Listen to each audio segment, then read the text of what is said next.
Oi, meu nome é Lucas, aluno de doutorado em odontologia da UFP. Oi, meu nome é Letícia, também aluna de doutorado em odontologia da UFP. E estamos aqui gravando mais um episódio do PPGeoCast, o podcast do programa de pós-graduação em odontologia da UFP. Estamos aqui hoje com a doutora Ayla Maria Cipriano Leal, que possui graduação em odontologia pela Universidade Federal do Piauí, mestrado em odontologia pela Universidade Federal do Piauí também, com área de concentração em clínica odontológica e subárea estudo de materiais e técnicas odontológicas. Ela também é especialista em dentística restauradora, com capacitação em reabilitação oral pela Faculdade São Leopoldo Mandique, Campinas, doutora em materiais dentários pela Universidade Estadual de Campinas, Faculdade de Odontologia de Piracicaba, e professora convidada de cursos na área em que atua, especialista clínica da 3M Oral Care Brasil. Seja bem-vinda, Ayla. Obrigada. Muito obrigada por aceitar o nosso convite, é um prazer ter você aqui. Obrigada. A Ayla é mais uma das egressas de sucesso que o PPJ tem. Então, essa temporada que a gente está finalizando agora, ela objetivou, Ayla, só trazer egressas. E você é a última egressa que nós estamos trazendo nesse momento. Em outro momento, a gente vai continuar trazendo egressas, mas nessa temporada que a gente está finalizando hoje, a gente finaliza a temporada de egressos, essa segunda temporada, com a sua participação. E o motivo de te trazer aqui, além de seu sucesso, é claro, é porque você é uma das poucas egressas que trilhou um caminho um pouco diferente dos demais, né? Muitos terminam o mestrado, vão para um doutorado fora e acabam se tornando professores, de fato, de instituições de ensino superior.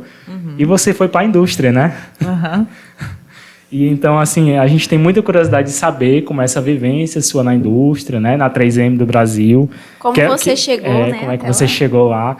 E a gente queria conversar um pouquinho sobre isso. Mas antes de chegar nisso, eu queria que tu se apresentasse e contasse um pouco da tua trajetória profissional para a gente que eu não te conheço, a Letícia também não te conhece, e acredito que muitos das pessoas que estão assistindo também não te conhecem, mas já devem ter ouvido falar de você e tem curiosidade.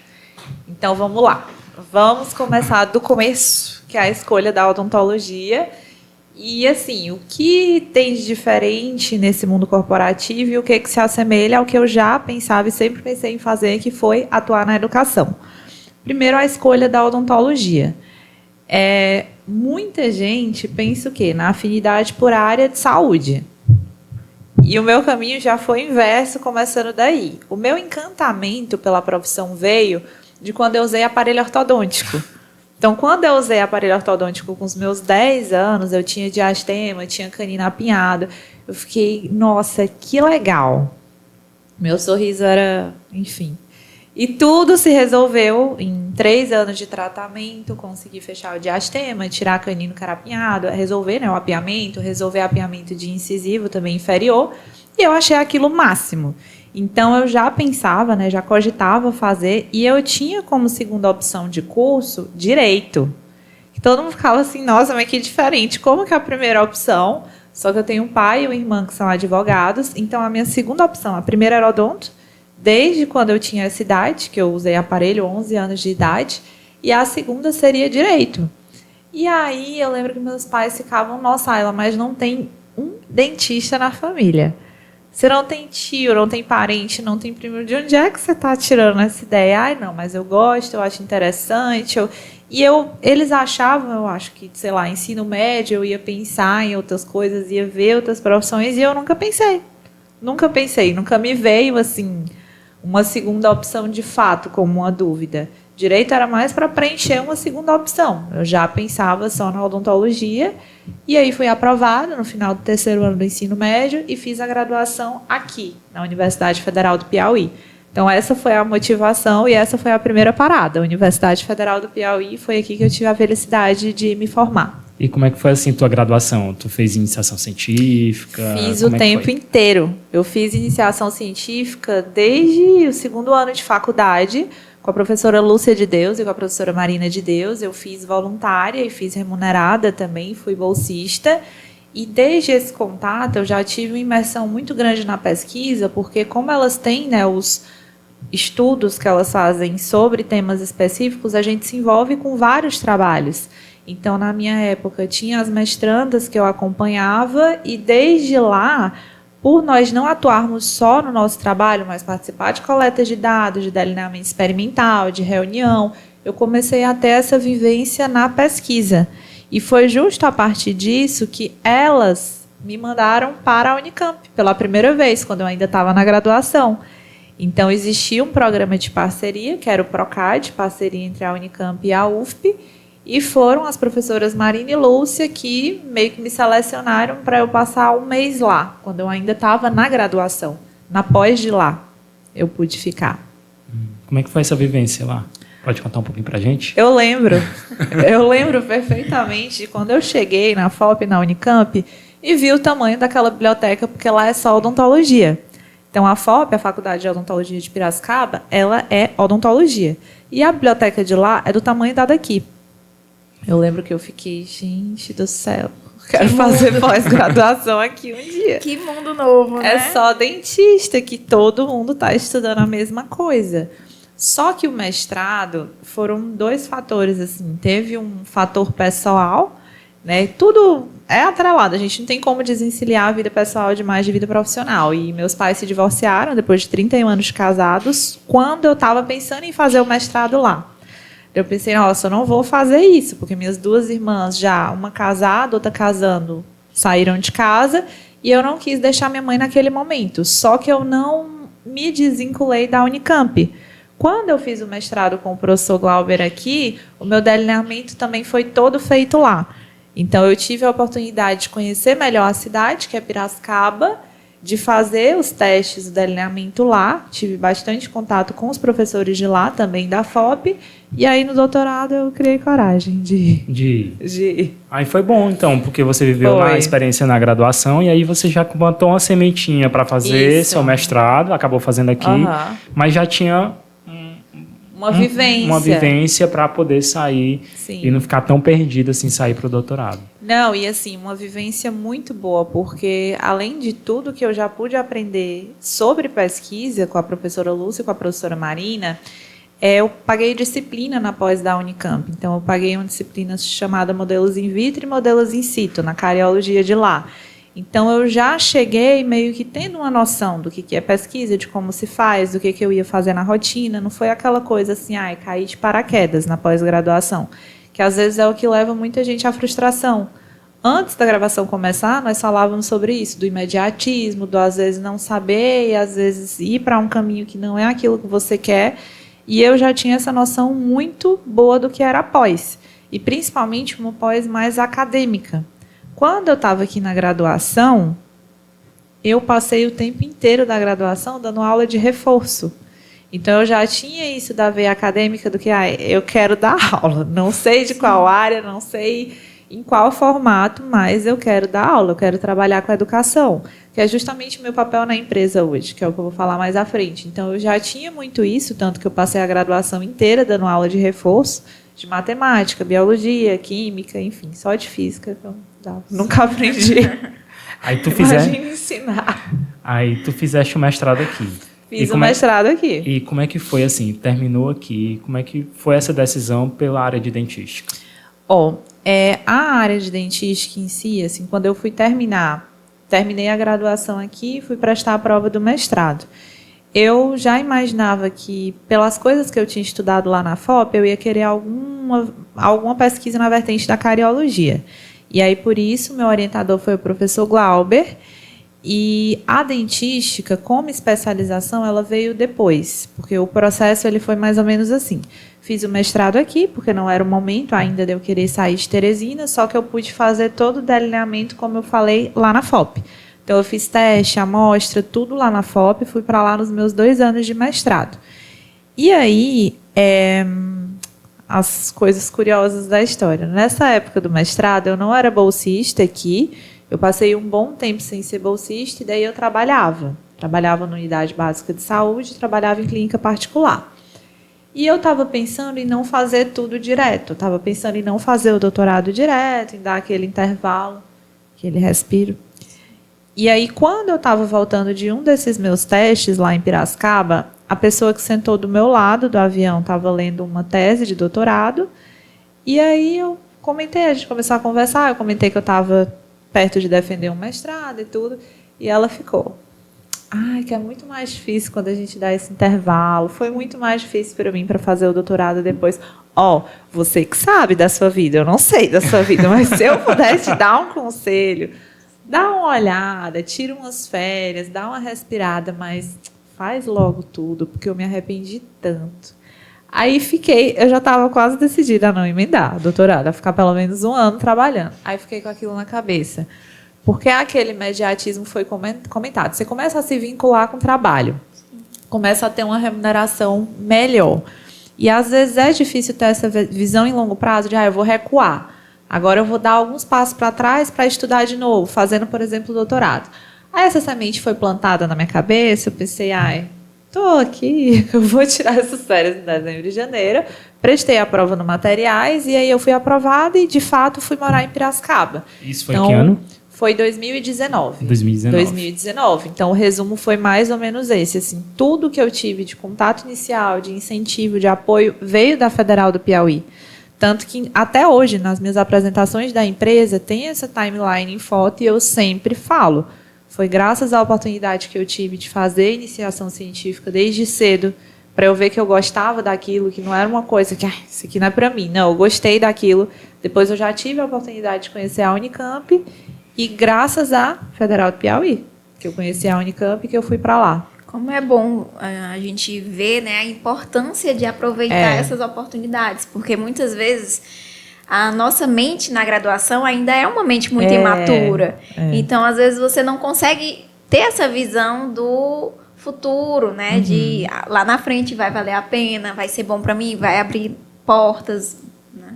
Então, realmente é muito bom ver o quanto essa oportunidade foi aproveitada por você e realmente mudou seu destino, né? Muda muito. E é uma coisa que eu sempre comento, tanto que, agradecimento de tudo. O doutorado eu defendi no final de 2023, eu fiz uns 4 anos regulares mesmo. Tá lá. Em todos os agradecimentos de tudo que eu fiz, tem a menção à Federal do Piauí, tem a menção a esses professores, porque foi o que me direcionou. Teria, claro, a possibilidade de eu não gostar, ver que aquilo não era para mim, mas aí entra o que você comentou de abraçar as oportunidades. Porque aí você vê se aquilo ali é para você ou se você quer outro direcionamento profissional. E no doutorado, o que foi que você fez? Eu fiz coisa. São 4 anos de muita coisa, né? 4 anos de muita coisa, que aí entra esse episódio da especialização. O doutorado lá, ele tem esse perfil mais acadêmico e é em laboratório de materiais dentários.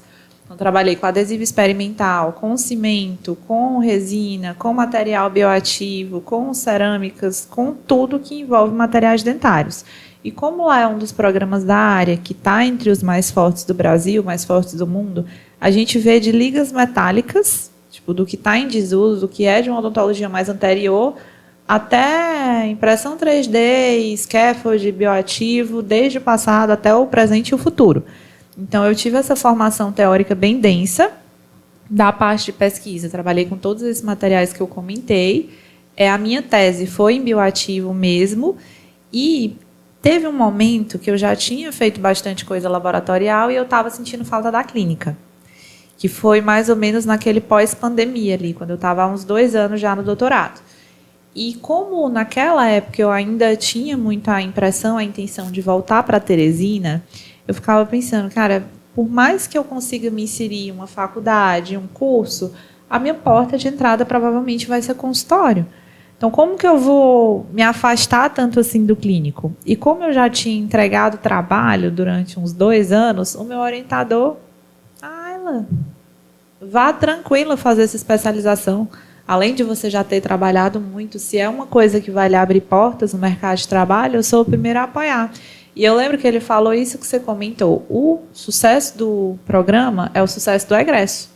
Então, se é uma coisa que vai te abrir portas, que vai ampliar suas possibilidades no mercado de trabalho, o que eu quero é que você seja um egresso de sucesso. Então, você tem o meu apoio. E era só 3 dias no mês, né? Não, 4. Quinta, sexta e sábado. Isso, quinta, sexta e sábado. Mensal, dava para conciliar com o que eu tinha de atividade. E aí eu fui fazer em dentística, na São Leopoldo Mandique. E aí, à medida que eu fui tirando o pé de pesquisa, eu fui aumentando o dia de clínica. Nessa época eu atendia aos sábados, depois comecei a atender quarta e sábado, depois comecei a atender segunda, quarta e sábado. Até o momento em que eu não fui mais bolsista, aí eu comecei a trabalhar de segunda a sexta como dentista de mocho, de consultório. Sim. Mesmo. E é uma realidade, assim, que é diferente, né? Que às vezes a gente, realmente, quando está muito inserida nas aulas, né? Na parte educativa mesmo, a gente acaba sentindo falta. Da prática. E quem é dentista acaba sentindo falta de segurar a caneta, né? A gente fica brincando muito, meu Deus, será que eu ainda sei fazer uma restauração? Tanto tempo só estudando, dando aula. Mas é muito bom ver também essa transformação, né? Você conseguiu aproveitar a parte mais educacional e aí foi se adaptando à clínica novamente, né? E um começo, quando a gente volta, assim, parece que é recém-formado.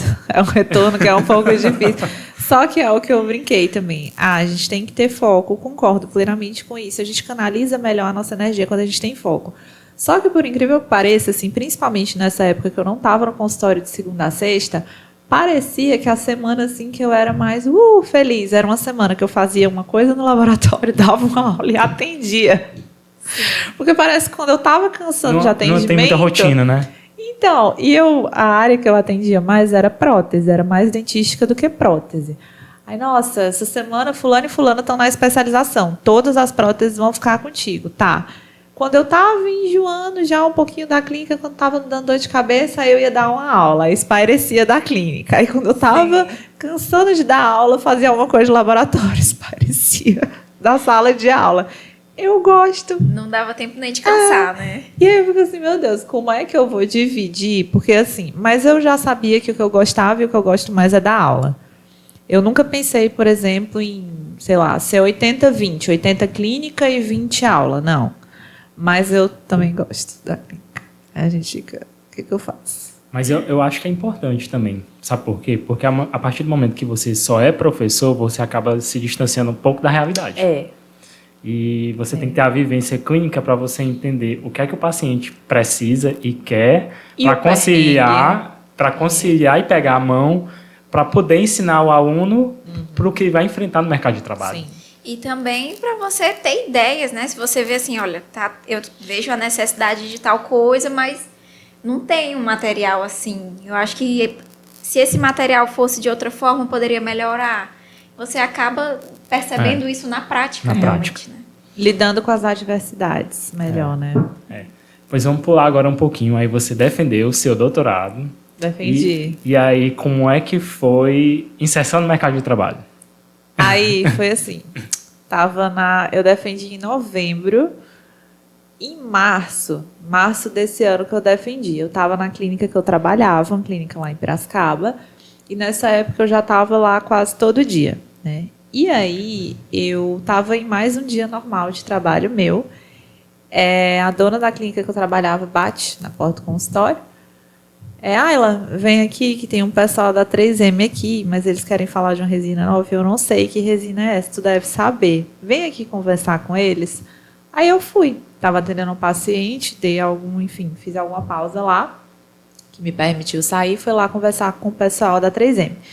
E aí começam não sei se é coincidência, não sei se é destino, não sei o que é. O que eles estavam indo fazer lá, que foi uma ação que eles levaram essa resina para o pessoal da clínica conhecer, eles fizeram em 15 unidades do estado de São Paulo. Em 15 que eles elencaram lá, que utilizam muito de material da 3M.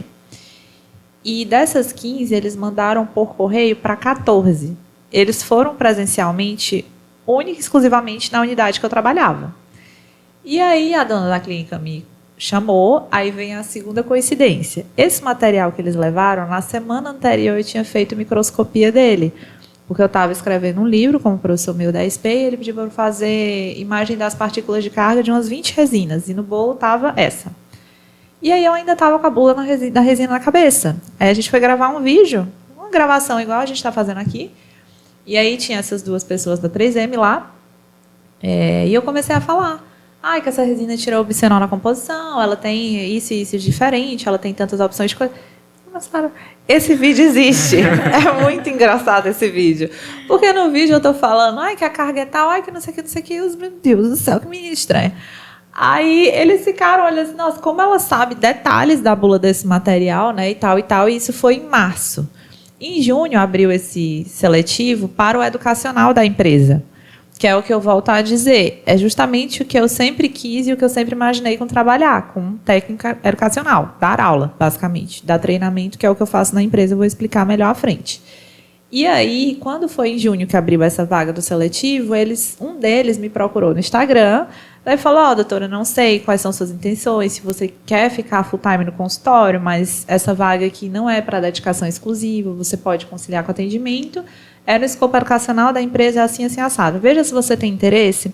E aí eu me inscrevi despretensiosamente, porque o que eu pensei? Estado de São Paulo. Uma concorrência, assim, absurda, porque lá tem USP, tem Unesp, tem Unicamp. Por ter todas essas escolas de pós, tem muito aluno com um bom currículo e com a intenção de trabalhar no corporativo também, com essa formação mais para acadêmico. E aí eu desencanei, principalmente quando eu vi o número de inscritos no processo. E nessa época eu ia fazer o concurso da Universidade Federal do Maranhão, para ser professora lá, para carreira docente.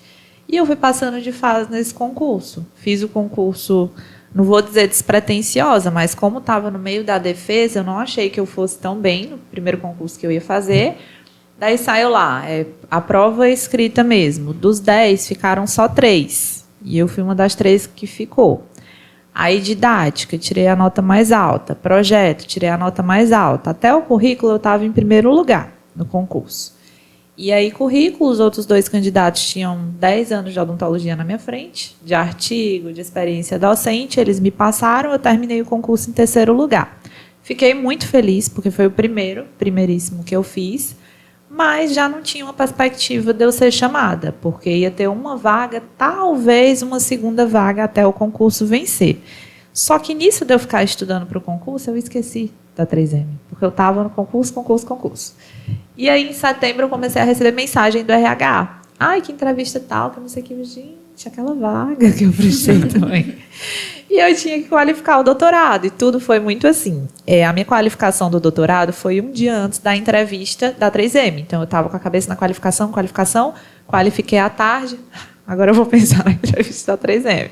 Fui pensar, rever os pontos da entrevista da 3M. Quando a entrevista começou, a minha atual chefe falou, ai, parabéns, porque dos tantos inscritos, eu só vou entrevistar você e mais 5 pessoas. E eu...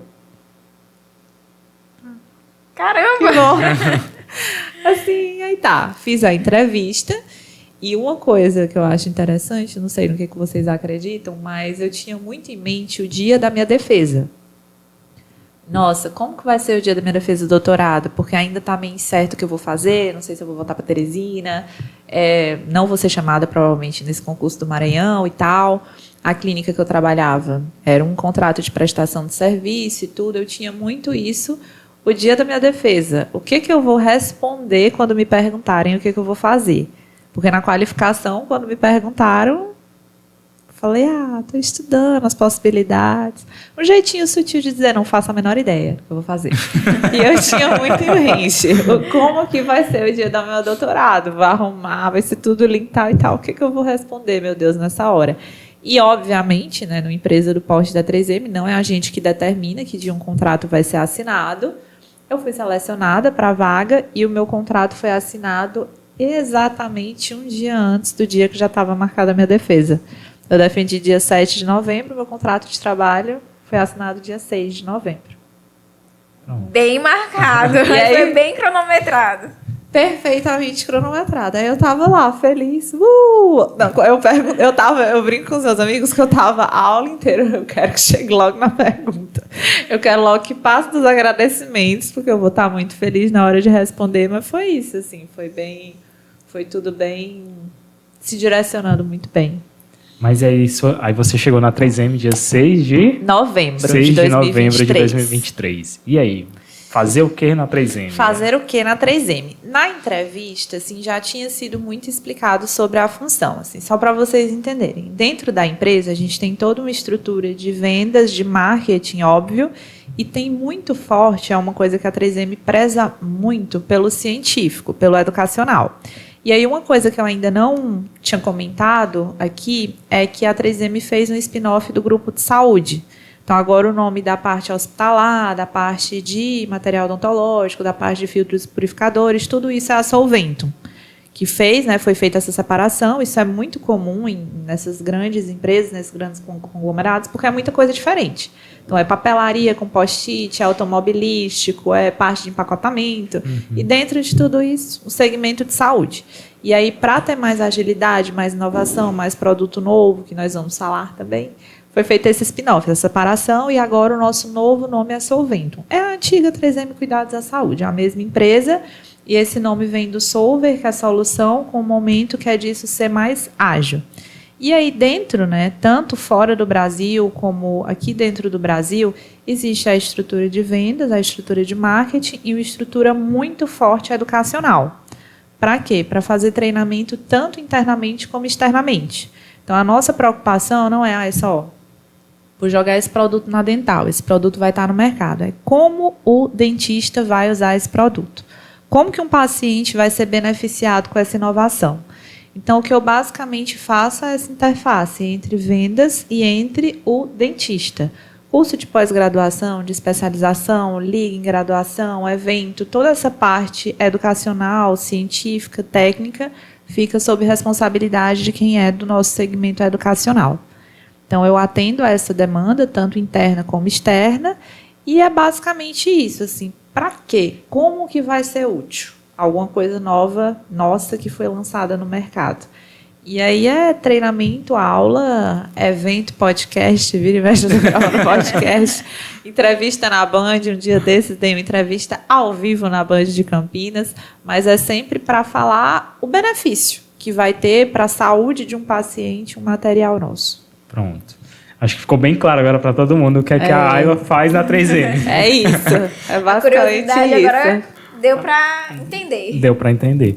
Pois então, vamos falar do que você faz na 3M. Vamos falar de produto odontológico, de materiais dentários. Vamos lá. O que é que a 3M está lançando no Brasil hoje, né? A Solventum está lançando de produto assim, interessante para os clínicos. Ó, a gente teve 2 lançamentos esse ano que, nossa, eu brinco que está sendo tão bom trabalhar com eles, porque são 2 coisas muito boas. A gente teve no CIOSP o lançamento de um produto à base de flúor e o lançamento de uma resina nova também.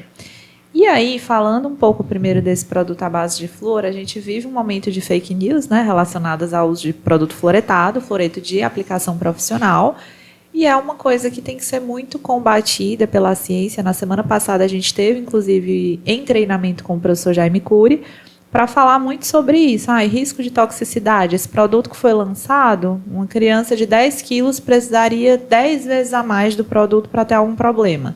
Então, existe muita essa disseminação de informação falsa, enganosa, porque o melhor comparativo que é feito é que flúor é um remédio.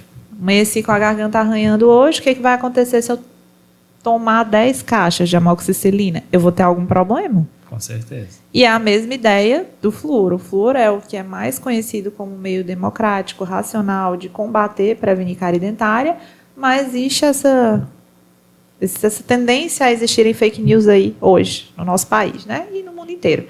E aí é uma coisa que tem sido bem combatida e baseada em toda essa ciência que existe acerca do uso de fluoreto. Foi esse produto fluoretado, que é um gel fluoretado. Ele tem concentração de flúor livre, que é similar de um verniz. Na aparência ele é transparente, ele não é pegajoso. Se você visse, você ia pensar que ele é um gel, não um verniz. Mas a concentração de flúor solúvel total é a concentração de um verniz. E o que é que isso vai trazer? Benefício em prevenção de lesão de cárie, de cavitação e sensibilidade também. Tratamento de hipersensibilidade dentinária pode ser feito com esse material. Diferencial. Vocês com certeza sabem que a 3M é conhecida por patente, por inovação. É desde Durex até muitas patentes na própria odontologia, sempre esse trabalho com patente. Então é meio que assim, se não for para inovar, a empresa não vai tanto nessa direção. Eu lembro que teve uma vez que estava tendo uma entrevista com o CEO, com alguém dessas posições na empresa, que perguntou por que nós não trabalhamos com implante. E o que ele falou foi isso, é uma literatura já tão consolidada do que ossintegra, do que não ossintegra, que a gente meio que vai para um rumo que parece que nós vamos conseguir inovar, que é o rumo desse material fluoretado. Então, ele é o primeiro que tem essa concentração e a base de água. O que isso vai ajudar na experiência do paciente? Não fica grudento. Quem utilizou aqui verniz fluoretado à base de colofônia sabe que ele tem um período ali de pelo menos 4 horas, fica áspero, pegajoso e principalmente hoje, com a crescente necessidade de paciente que tem algum tipo de condição de saúde, essa colaboração de 4 horas com material pegajoso, amarelado, que tem um sabor ruim, é muito complicada. E aí, pensando nisso, os pontos de inovação é a concentração que vai ter de fluoreto, a atuação na prevenção e também na hipersensibilidade, e o sabor. Ele não vai ser acidulado, não vai ter um sabor desagradável, 15 minutos de aplicação, ao invés das 4 horas, e ele fica liso, não fica áspero, não fica pegajoso. Esse é o primeiro material. A indicação é hipersensibilidade. Hipersensibilidade, lesão anticárie e anticavitação. Pronto. E como funciona a aplicação? Ai, gente, eu deveria ter trazido alguma de Piracicaba. Queria ver. Mas é um blister que vem, ele é unidose, principalmente fora do Brasil, e já está chegando no Brasil, essa tendência de material que seja unidose. Sim. Então, hoje já tem resina em cápsula, esse material é unidose também para evitar a contaminação cruzada, para desperdício. E aí é um L-Pop, a embalagem que a gente chama de L-Pop, que já vem a quantidade suficiente para um paciente adulto, que é meio ml. E aí, nessa própria embalagem, já vem o lugar onde você aperta e esse gel, esse material escorre. E vem com o pincel aplicador. Então, é tudo projetado para você ter como aplicar e ter onde dispensar. Na própria embalagem, você aperta o material escorre, pega o pincel, já consegue aplicar na superfície do dente do paciente. Nós não pedimos para que seja sob isolamento relativo, é só tirar a umidade em excesso ali. 15 minutos de aplicação, o paciente está liberado para comer, para beber água. Muito prático. E a gente teve uma experiência muito interessante agora, que foi com um paciente autista, com diferentes níveis de suporte. E na escola onde foi feita essa aplicação, as professoras já estavam assim, olha, os níveis de suporte 3, 4, eu acho que é melhor a gente, não sei, se a gente deve tentar. Só que quando elas viram uma aceitabilidade muito grande, né, porque fica separado de acordo com o nível, né, de suporte, elas, vamos tentar? E deu certo. E elas ficaram assim, porque não existia outro material que eles tivessem conseguido aderir ao tratamento. Foi bem legal, bem legal, bem legal. Facilita bastante a aplicação. E o outro material que você falou? O outro material é a resina composta. É uma resina composta que traz um pouco esse conceito, essa ideia de efeito camaleão, só que com o DNA também de inovação que a empresa traz. Ao invés de ser uma resina para tudo, é uma resina que tem 3 níveis diferentes de croma. Então, tem uma que é mais saturada, tem um croma mais intenso, para um sorriso que tem esse aspecto de mais cromatizado, mais escurecido, envelhecido. Tem uma que é mais ou menos e tem uma que é mais luminosa. Até aí tudo bem, são 3 níveis de croma, para isso abranger toda a escala Vita. E aí o ponto de inovação que ela traz, e que é muito legal de fazer prática com ela, que todo mundo fica, não vai funcionar, não vai dar certo, não sei o que você está falando. Imaginem o dente do paciente quebrado na metade, fraturou, está com fratura classe 4. O que acontece se nós tentarmos utilizar um material? Uma única resina?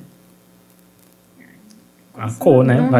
Provavelmente não vai a dificuldade do clínico hoje é estabelecer a cor adequada.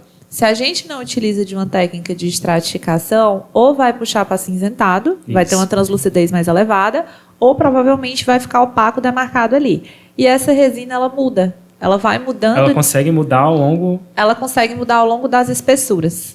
Então, quando eu faço uma concha, uma borda incisal com ela em espessura reduzida, ela vai ter um comportamento de esmalte. Em meio a 1 milímetro, ela se comporta como esmalte, 1 a 2 milímetros como resina de corpo, e a partir de 2 como resina de dentina. E aí a gente consegue fazer dente quebrado na metade, que é o desafio dos meus hands-on. Eu sempre pergunto, vocês acham que vai dar certo? Todo mundo fala, não, quero ver. Olham torto, e aí no final das contas dá certo. Já tem estudo de longevidade? Olha, ainda não, porque ela foi lançada em janeiro. Mas assim, por que a gente acredita muito na longevidade desse material? Ela é uma gêmea bivitelina da Z350 XT. É só modificação ótica. Monômero é igual, carga é igual. Para vocês terem ideia, eu achei, né, da minha cabeça, que a carga poderia ter alguma modificação para ela ter esse comportamento diferente de cor. Fiz microscopia dela. É igual. Se eu não soubesse, se eu não tivesse a legenda, eu ia achar que era a Z350XT. E até a consistência de esculpir é parecida. E Z350 já tem quase 20 anos no mercado. Fora do Brasil tem mais tempo ainda. Tem estudo de posterior com ela de 16, de 20 anos. Tem umas imagens muito legais de microscopia, né? Você consegue moldar o paciente, vazar em resina epóxi e ver o tanto que a resina reduziu. Por exemplo, com desgaste à compressão, a resina falta não desgastar. E aí, como a gente mudou pouquíssima coisa com relação à composição, a gente confia nessa longevidade. A gente aposta nessa Agora longevidade. Agora eu vou puxar outra pergunta. Qual a diferença das resinas Z350, Z250, Z100? Partícula de carga. Partícula de carga. Coisas interessantes com relação a essa nomenclatura. O Z é de zircônia. Então, a zircônia já é carga nossa há muitos anos. A Z100 ela é dos anos 90 ainda. Né? É do final ali dos anos 90, chegou no Brasil. E aí esse Z vem da base da carga, que é a zircônia, e o 100 é o valor de dureza que esse material alcança. Então, foi melhorando do 100 para 250 para 350. Isso melhorou muito graças à evolução de moagem de partícula de carga, e o que muda entre elas é o tamanho, justamente, dessas partículas. Z100 ainda é uma resina microhíbrida. O que isso quer dizer? Tem partícula menor, partícula maior em tamanho, para tentar aliar a resistência a brilho, a polimento. Z250 já começa a ter nanopartícula incorporada. Ela pode ser classificada como uma microhíbrida com nanopartículas ou como uma nanohíbrida. É uma coisa que diverge um pouquinho, porque assim, tem coleguinha fabricante que com o mesmo número dela em tamanho de partícula classifica como nanohíbrida. Mas o mais adequado mesmo seria uma microhíbrida com nanopartículas. Porque ela tem algumas ali em escala nano. E aí a patente que veio com a Z350XT é a de ser 100% nanoparticulada. A tentativa da pessoa que desenvolveu, que ganhou um tanto de prêmio nos Estados Unidos, na Europa, foi uma cientista indiana que trabalhava na empresa. Ela que desenvolveu a patente de nanotecnologia aplicada à odontologia. É 100% nanoparticulado, então tem partícula de 4 a 11 nanômetros e aglomerado de 20. O que ela tentou, basicamente, assim? Fazer um cacho de uva dentro da matriz plástica do material, de maneira que quando você perde só uma uva, você não vai perceber isso nem em alteração de brilho, nem em desgaste superficial. Então, é esse o comportamento que nós esperamos desse tipo de material. O aglomerado, ele confere resistência para resistir à força mastigatória, à pancada, e o fato de sair uma uva e não o cacho inteiro faz com que brilho, manutenção de lisura fiquem aí em longo prazo. Fica em longo prazo. Isso. Então, são essas duas novidades que a 3M traz esse ano. Material fluoretado e a resina de efeito camaleão, que tem três opções de cores. E essa resina camaleão, ela está saindo bem já? Demais. Graças a Deus. É porque Está saindo muito bem. Está saindo bem. Porque eu acho que uma grande dificuldade, aí vem para outra pergunta que eu queria trazer, hoje existe uma grande quantidade de materiais odontológicos. A gente tem resinas de diferentes tipos. Só a 3M deve ter um monte, né? Tem. E aí você vai para outras marcas e cada marca também tem um monte. E aí quando, especialmente o aluno recém-formado, vai para o dental comprar um material, ele fica perdido. Confusão na cabeça. O que fazer? Essa tendência, né, de simplificação dos materiais são dois motivos. A gente brinca que às vezes para a indústria nem é bom, porque seria um arsenal muito maior com a resina de estratificação, só que é uma exigência mercadológica. É uma exigência do mercado material que traga essa simplificação, por vários fatores. Primeiro, como vocês colocaram, é um arsenal enorme de materiais. Quando a gente junta Z100, ela já tem quase 10 opções de cores, mesmo sendo lá de trás. Aí tem Z250, Z350, Filtec Universal, Filtec Ambook Fil, tem resina fluida só dentro da Solvento. Aí você junta com o fabricante A, B, C e D, é muito material e, como vocês falaram, o recém-formado fica perdido. Então, assim, tem essa tendência de simplificação para você ter um arsenal, a opção de escolha ali mais fácil, e também para facilitar com relação ao tempo. Essas técnicas mais simples, mais simplificadas, elas fazem a gente ganhar tempo e o paciente também ter um tratamento que é menos demanda ali menos tempo dele, sabe? Então, a gente vê isso como, assim, o motivo desses materiais estarem sendo desenvolvidos e em todos. Adesivo universal também traz essa proposta, cimento universal também traz essa proposta, e é o que a gente tenta fazer. Pronto, vou já chegar nos adesivos, é outra curiosidade que eu tenho também. Mas só para fechar a resina, a diferença também da Filtek para as Z100, Z350, Z250, que eu também fico perdido. A carga. A carga é o que também. eu comentei do tamanho de carga. Então, assim, a Z100, ela ainda tem um pouco de diferença na matriz orgânica também, tanto que você sente ela mais pegajosa, ela é uma resina que é muito mais pegajosa. Então, tem incorporado plástico diferente nas outras e tamanho de carga. A Z100 é microhíbrida, Z250 microhíbrida com nanopartículas ou nanohíbrida, mas é o mesmo tipo, é sílica e zircônia.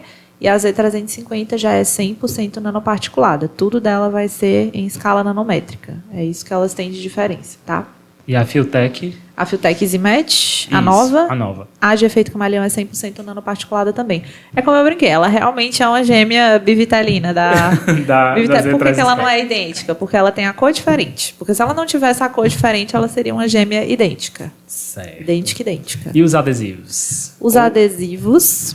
Hoje a gente tem adesivo para todo tipo de técnica de aplicação, né? Condicionamento total, parcial, não condiciona. O que é que a 3M traz aí no seu escopo de produtos? A gente tem dos dois tipos, tem tanto convencional como tem o autocondicionante, barra universal, e todos ainda têm uma saída considerável no mercado. Por exemplo, o convencional mais antigo, digamos assim, que a gente tem é o Scott Bond multiuso, que ele tem quase 30 anos de acompanhamento clínico aqui no Brasil. E aí, nessa dele ter quase 30 anos de acompanhamento clínico, tem dentista que não desapega. Quimicamente falando, esses materiais eles vão ter uma pureza diferente, claro, porque primary bond, hidrofílico e hidrófobo estão em frascos separados, só que tem uma técnica mais sensível, porque é condicionamento ácido total, esmalte e dentina. E aí é como eu sempre brinco, dessa mesma categoria de convencional, mas que aí é só em um frasco, que é o single bond 2, eu, recém-formada, tive muito problema de sensibilidade, porque o problema era quem? A operadora. E aí a gente vê aqui no país que quem se adaptou, os dentistas que já têm anos utilizando algum desses convencionais, seja o Scott Bond multiuso ou o Single Bond 2, eles não querem largar. Ah, que é mais caro. Tá dando certo. Desde que eu abri meu consultório, não vou largar. Só que nessa tendência de técnica mais sensível, menos suscetível a erro, foram desenvolvidos os universais.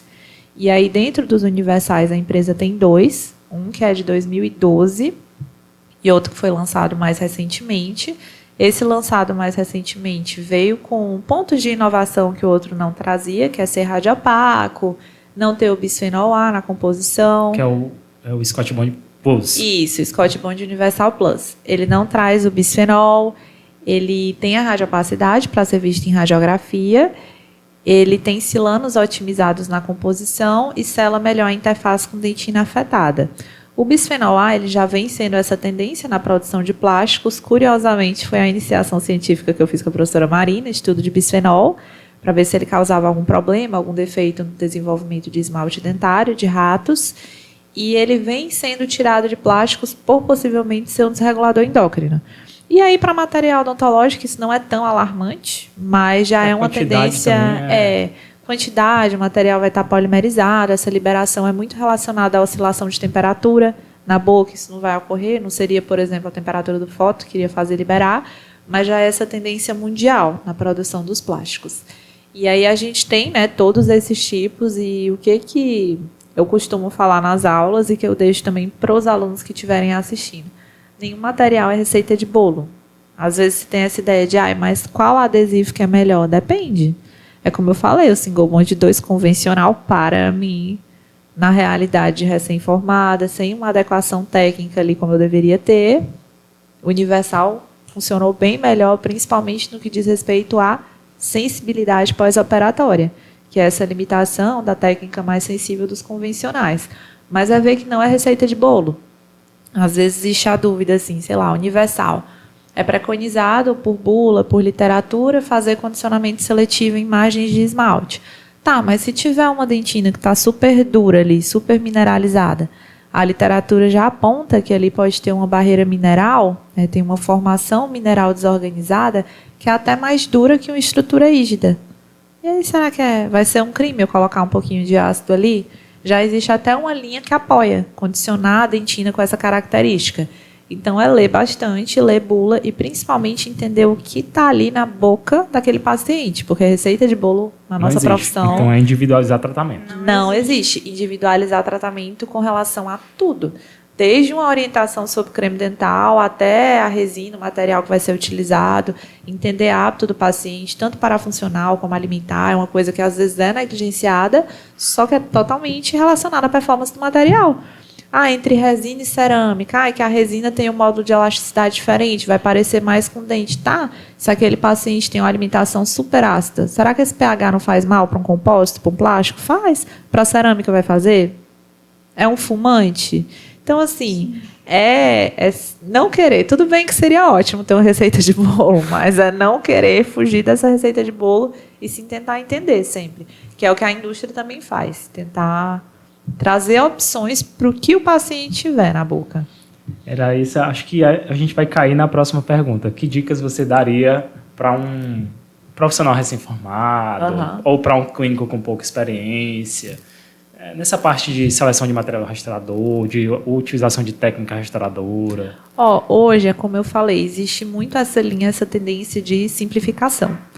Por conta de tempo, agilidade, minimizar erro, quando a gente começa a ver um pouco essa parte de gestão, de administração de consultório odontológico, é bem visto que um funil considerável é o quê? É o gasto com material. Tem adesivo nosso que é 98 centavos, uma gota para uma restauração.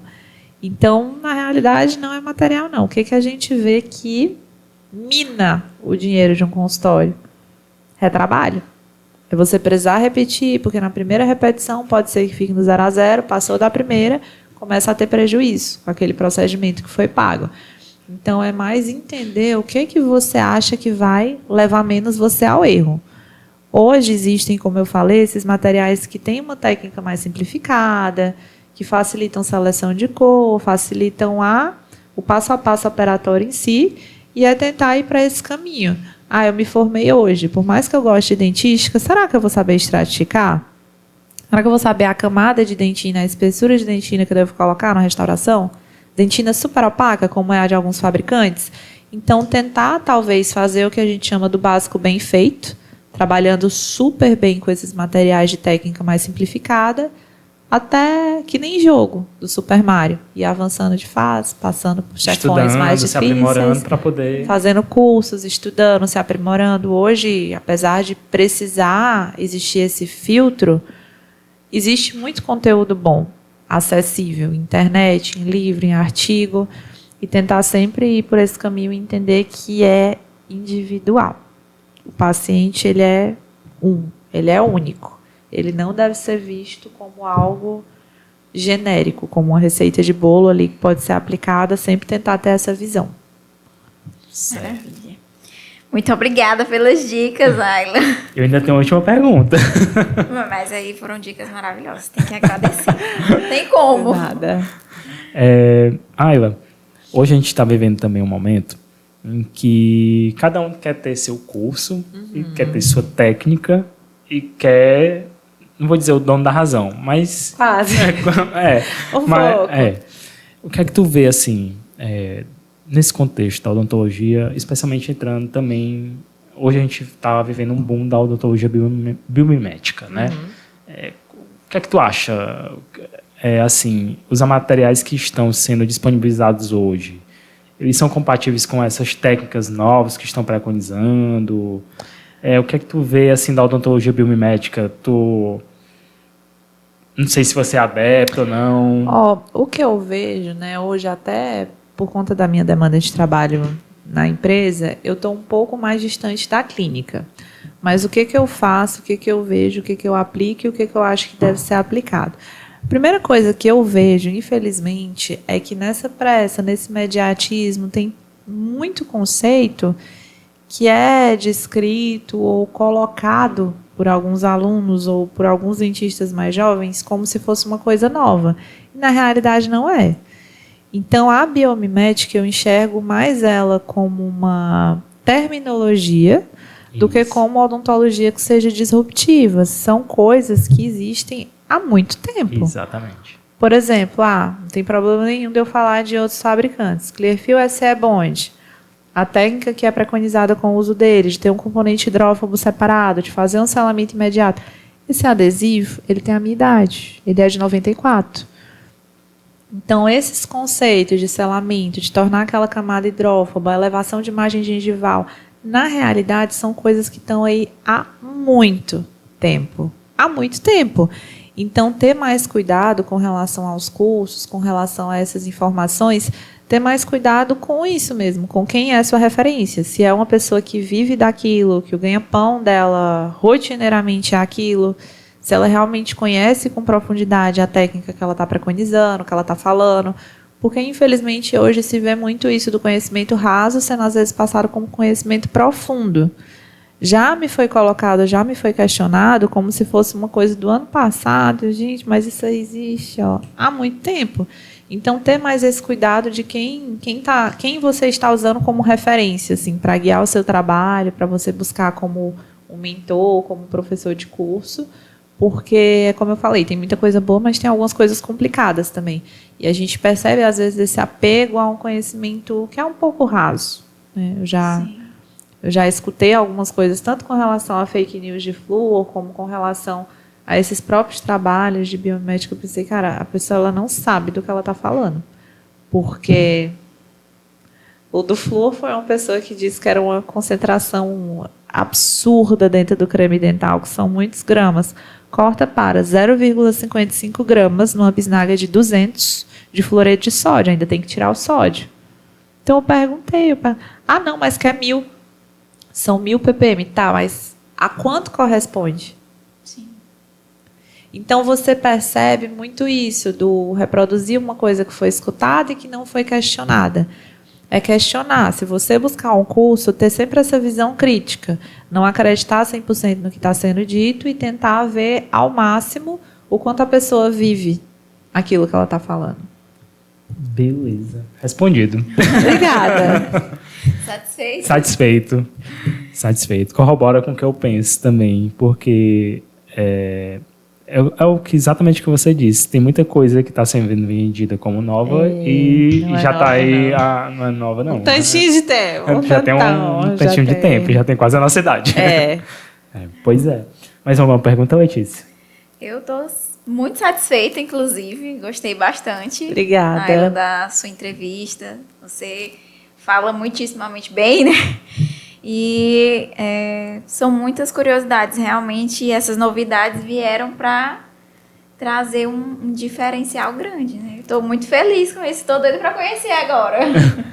E queria deixar o espaço para você deixar uma mensagem final, algo que você queira Deixa eu pensar, compartilhar. Vou contar de uma coisa que aconteceu comigo semana passada, né? Que lá vem o que eu brinquei, gente. É puro suco de entretenimento aqui, porque são muitas coisas, não aleatórias, mas, sei lá, muitas coisas engraçadas que vão dentro do que eu quero, do que eu tenho perspectiva de fazer, me guiando para um caminho que eu acho bom, né? Semana passada, eu fui, assim, do 0 ao 100, foi muito problema, muita coisa, assim, enfim. A gente tem que acreditar muito no que a gente faz, independente do que seja feito. Eu acho que a mensagem que eu teria a deixar é essa. Você está concursado? Vocês estão fazendo doutorado? Você trabalha, sei lá, com modelo em vivo? Você é clínica? Você, independente do escopo, seja como pesquisador, seja como funcionário público, seja como clínico, seja como professor, você tem necessariamente que acreditar nas coisas que você faz.